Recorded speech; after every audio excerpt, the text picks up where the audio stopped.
Alright boys, new banner, it's finally here, Snow Crane. And if you watch my previous videos, you probably saw that I was not speaking pretty well about her, alright? I don't think she's a good character. In fact, alright, I did pull her, we got her, she is down here. I am not even putting her on the synchro. That is how bad she is.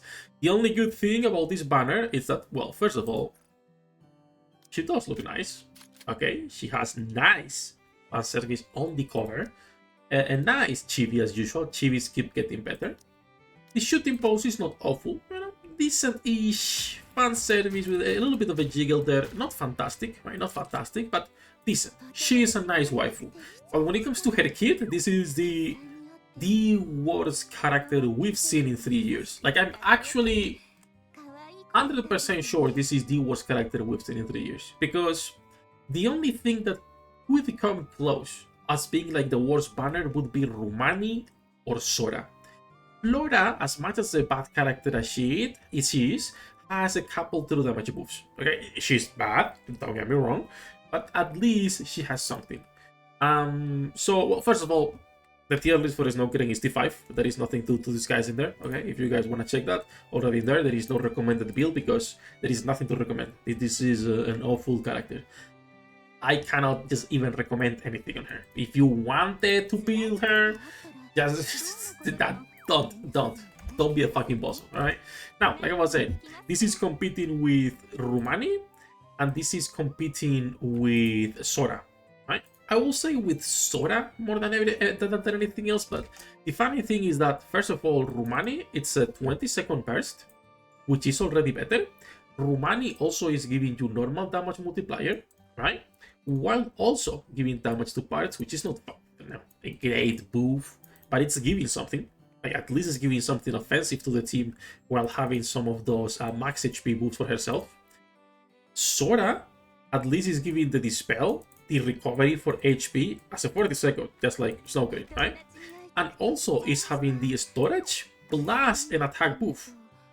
So it's like, at least she has something. Again, it's when you destroy enemy parts, so Omega niche still, but better than nothing. You could be bringing Sora if you have nothing else just for this, for a boss that has parts on Solo Raid. Again, not a good pick, but better than nothing. Now, like I always say on these videos, because I know we always will get comments like that, I'm not saying Snow Crane should be Helm Treasure levels of good support unit. I'm not saying she should be a T0 character. I'm saying she should be usable. I put the same example yesterday, and I think this is a great example. It's Lavelle. It's not a great character, but she can be used, and she has a decent kit that will buff your units. 80% attack, plus the damage taken as well, right? So, I think this is what they should be aiming towards when we're having niche units rather than Snow Crane. So let's talk a little bit about Snow Crane, why her kit sucks so much, and how much of a brick this character is. So, first of all, like I was saying earlier, 40-second cooldown, right? That's already whatever. It is what it is, Slavy. The best thing about this character, in my opinion, is that you cannot bring another healer into the team. So, if you are bringing her as your only healer in the team, what do you get? Versus bringing also one that can proc this recovery takes effect for proof of violation, right? Let's go into the first scenario. You bring her without another healer to the team. So, what you will be getting, right, is right here. So, while not in terminated contract status, when the battle starts, you are getting an exclusive recovery agreement. So every 3 full charge attacks, you are getting a 0.78% recovery for everyone that is on recovery agreement or exclusive recovery agreement. So you're getting max HP, you're also getting HP recovery for everyone on the team. And if you were to burst, you get the extra heals and you get the pierce. That's everything you're getting though. Also, the shield, regardless of if you bring a healer or not, you would be getting this. Now, if you do bring a separate healer, however, you are losing both the HP recovery for your team and the max HP for your team.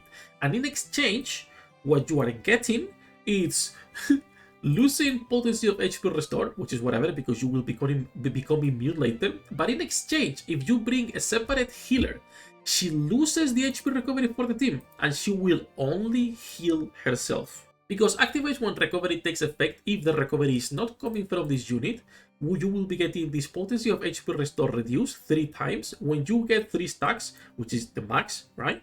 You will be proccing this part of skill 2, which makes you immune to proof of violation. So this doesn't matter because it's lost. But since you are immune to this, you get terminated contract. And if you get terminated contract, you can recover HP for yourself, but then you cannot increase max HP for anyone, and you're also losing exclusive recovery agreement. So you cannot recover HP for your team. This is like a retarded character. You need to bring her as your only healer on the team for fucking nothing. For no heal. Like, even if you were to be maxing out that skill, right? You are getting a 1% HP recovery every 3 full charge shots. This just feels like a character that should have been released day 1. And then by today's standard, get a treasure right now. Not be released right now, and then maybe get a treasure. And then we can also talk about treasures, of course, because that's a problem, right? Some people will pull for collection. If that's the case, go for it. I pull for collection, I pull myself, and she's there on my Pokédex, right? Fantastic.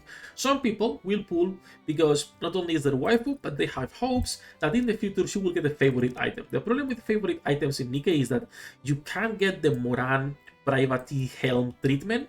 You can be a good unit for raids, or you can get the Senti treatment and the Milk treatment, and those are awful characters that are absolutely useless. At least Senti, it's 20 seconds, and her burst generation is one of the best in the games, and also she's way hotter with this skin, so that's a plus as well. But yeah, I don't know, Snowgrave feels like a character that should be released in 2022, 2023, right? Whenever the game came out, I don't remember, to be honest. Not right now. It's not a character that should have come out before the 3.5 anniversary. That is crazy work in my opinion. I know some people will defend it by saying that, you know, she's a filler, so it's fine. And it's like, how can you even want characters like this?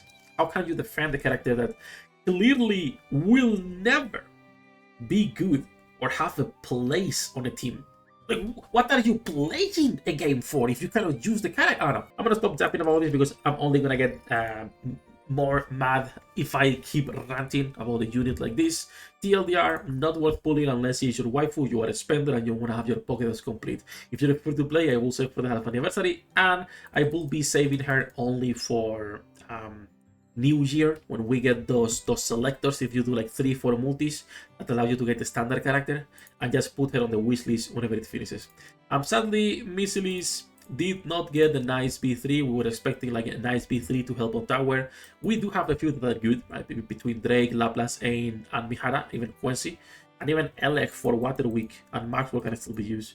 But we're still waiting for that Missilis carry for tower that can be used everywhere, because Mihara is the strongest probably, but she's the strongest on single target. When we're talking about clearing and waves, she isn't as good, but my god, she looks hot. That's it, enough ranting, enough jabbing. Honestly, nothing to talk about here. I heavily dislike this kit. Maybe I'm misunderstanding part of the kit when it comes to how those heals and the interactions work. But even if I was misunderstanding the kit, and some of this still works if you bring a separate healer, it doesn't matter. This is nothing that's worth bringing into your team. It's a little bit of HP recovery, max HP, and that's it. Nothing else. She brings nothing else into the table. The shield, if you want to cope, that's like strong enough to be bringing her only because of that, but that's never gonna be the case, right? Like, characters that have shields, characters that have those type of mechanics are not just because of the shields, it's because they have something else. Characters that have the max HP, even, they are not brought into the team just because of the max HP, but because everything else they provide. So this is, if you want my 100% honest opinion, this is Solin without the CDR. This is Solin without CDR, nothing else. A awful character nobody should be investing into. Enough ranting, enough jumping. We're live every day. I didn't bother streaming for this patch because, well, nothing to stream for. I'm out. I don't think I'll make too many videos on this patch because there's nothing to be talking about. There is also a new side story, so go enjoy that, guys. There is a frame and some nice lore for our new waifu that we'll get on the half anniversary, so go read that. Outside of that, nothing else in here. I'll make a video maybe before half anniversary for new players to start preparing, and some basic guides for new players. That said, enough yapping. As usual, good luck with your pool, the internets. I'll see you on the next one.